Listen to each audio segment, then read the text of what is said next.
Why was Sarah and I's romantic relationship so successful for film? Good question. No one's ever asked me that before. I'm embarrassed I can't answer that question. I think because we never had sex.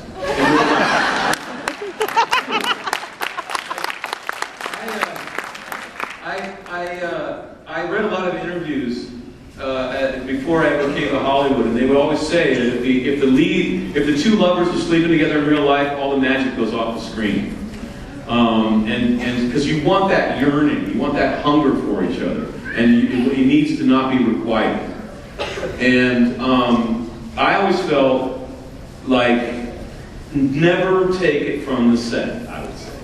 Like never take a lover from the set, because unless you get married and it works out forever, you're going to break up and hate each other for a period of time, right? So, and I'm on a TV show. If I can't get a date, there's something wrong with the universe. There's no excuse to go dating your co-star. So I think the big one is that we just never really hooked up in real life.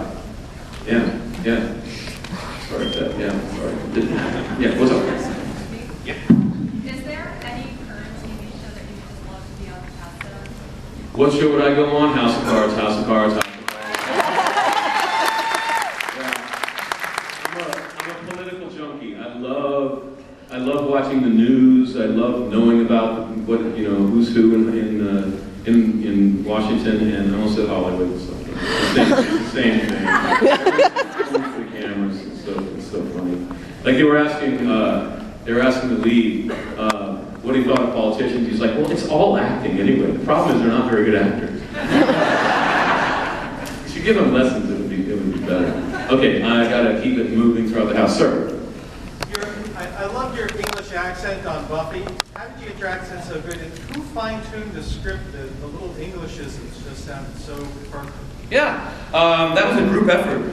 In the beginning, the question is about the accent on Buffy and why was it written so well, and how did I get the accent and all of that. I watched a lot of Monty Python as a kid. I also came from theater, so I had some experience with accents. But my accent actually wasn't so great right off the top. If you watch School Hard, the first line is, "You were there." Everyone's like, "Oh, it's from the South. Cool. That's what I'm doing." And I was trying my best, but they had written the word bullocks as bullocks in the script, and I pronounced it bullocks because I didn't know any better. And Tony Head came up to me after the show aired and he goes, "We don't say it like that, you're proud. You've got to get it right. I've got to go home. I've got to hold my head up, so I'm going to help you now." And we'd go over the script line by line, syllable by syllable for like 6 months until I caught up and I could do it on my own. But without Tony Head, it wouldn't have been so good. Yeah. Also, Joss Whedon went to college in England. I think it was Cambridge or Oxford, but it was one of those two. For smart people.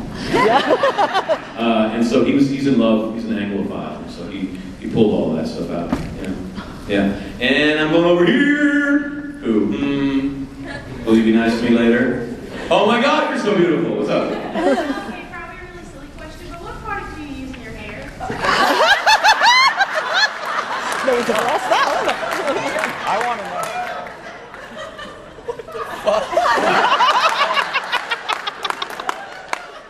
I use whatever works. Like my hair's curly, so it's got to have like a hard shell. Whoa! Whoa! We're not out. Quick. Whatever works. Oh, there we go. When I was on television, I used this super expensive plant extract, and I was convinced that it was the only thing that worked. It was like $70 a tube, And now I'll just go to this, Walmart, and there's this stuff for like $5. It's like the end of the world, guys. And so I don't even know the name of it. It comes in a green tube. It's clear. It's like dippity-doo. Dippity-doo works in a pinch. Yeah. I don't think they make that anymore. What? Can I ask you for another thing? You can ask. Can I touch your hair?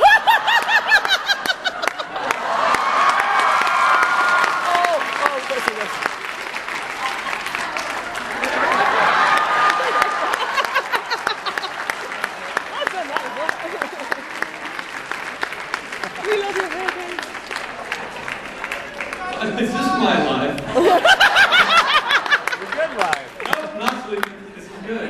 All right. Yeah, what's up in the green?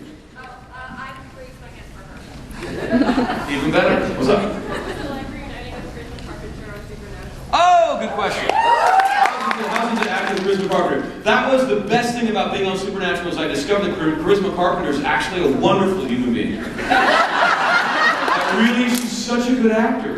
I really thought she was like her character, which she is not in the least. And I was always, because I was a punk rocker when I was growing up, so like cheerleaders, no, I don't have time for you. Like you have a nice time with whatever fantasy you're going through, but I'm over here. And so I never took the time to talk to Charisma. Plus, whenever we were shooting together, her character was running away from me.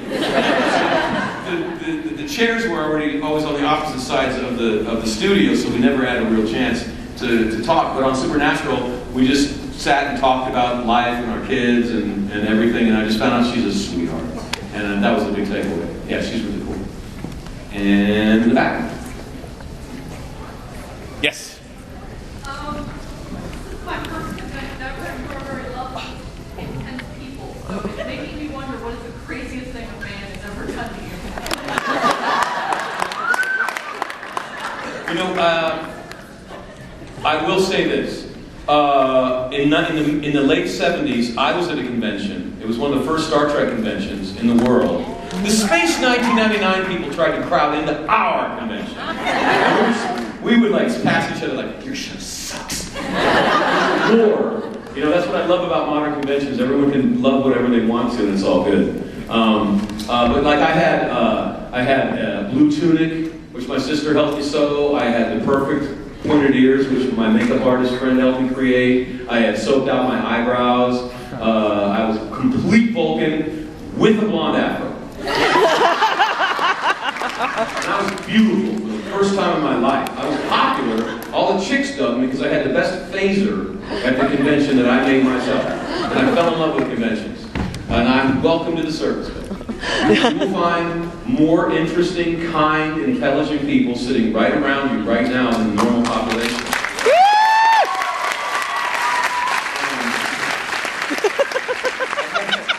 I've got a friend at JPL, a friend at NASA, friends at CIA, FBI, and they all came dressed as Wookiees and vampires. There's something about genre that attracts intelligence. I don't know why. It's like Buffy. If you don't have a sense of intelligence, if you take yourself too seriously, if you don't have an ironic sense of humor, you're never going to watch Buffy in the first place. A lot of people start dating. Or you know the dates, you know, like if guys, if a girl asks you, do you watch Buffy? Say yes. You're definitely in. I always do. You'll have to stand up. So that's my caveat. The weirdest thing that ever happened to me. And there haven't been that many weird things that happened to me, frankly. Mostly it's just people saying interesting things and I have a good time. That's it. Touch your hair. Yeah. But I was in England and I you know, at this point I know that some people might want to cross boundaries and I've gotten better about being graceful about saying, you know, no. You know? Please guys, don't grab my ass. I hate that. Some people like that. But there was I'm doing a cocktail party in London. This is very early on. It's my first convention in after Buffy came out. And, you know, it's a madhouse. And people are all gathered around me. And this old woman goes, "Hey, have a favor." And I'm like, "Sure, baby, what's up?" And she goes, "Oh, my friend." And her friend is even older. She's like, "Could you turn around?" And I'm like, "Yeah, sure." Turn around. "Could you bend over?" I'm learning. Now I wouldn't have even turned around. And now that's shit. And the old lady just right up in there. And I hear this little voice say, "Now clench." And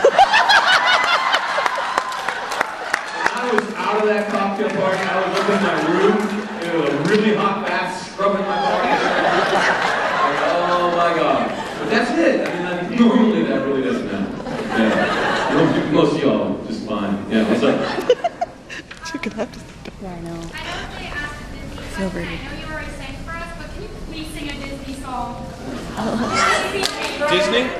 Any Disney song. What else can I take on the promises? What else can I write?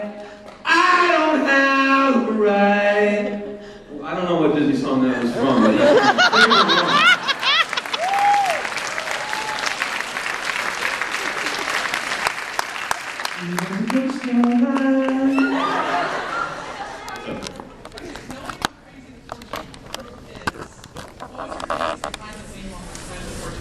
I can't. What's the craziest thing behind the scenes torture? I can't even tell you.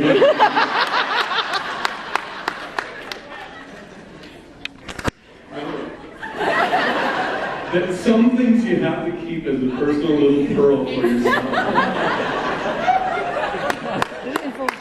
Let's just say this, we were close. Next question. You know what? Ask Barrowman. He'll tell you anything. He has no filter that man. What? Yeah. Really? One more? No. Okay, sorry. Guys, I'm so sorry I was late. I love doing talk back.